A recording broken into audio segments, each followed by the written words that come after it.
Welcome back. This week's topic, very common question that we get, melting vinyl siding. What's happening is the sun is actually hitting the windows and it's creating this light beam, this concentrated light beam, and that reflects down onto either the vinyl windows, the vinyl siding.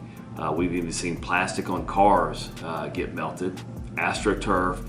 So that intense light beam is causing a lot of heat to be focused in one area. So customers call and they want to know what we can do to help. And oftentimes window film is a good solution. We have a product called Lumar THE80. It's an exterior film that goes on the outside of the glass, and what that does is it helps break down that concentration of that heat beam so that it's not so intense. And that works in 70–80% of the cases. Sometimes we have to go with another product made by Decorative Films, and that product is called Reflect Protect. Now, it's not as clear as the Lumar THE80, but it's also effective, and looking out of it, it does have a little bit of a grain, a little bit of a texture. So that's another option for you.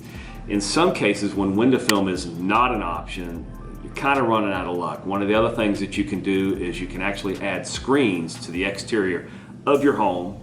Most customers don't choose to do that. Another option is to replace the low E glass, which is actually causing some of this problem on the newer homes, with a clear glass.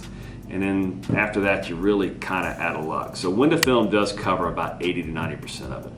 So if you liked our video, you can always subscribe below, like our videos, and if you have any other questions, just give us a call.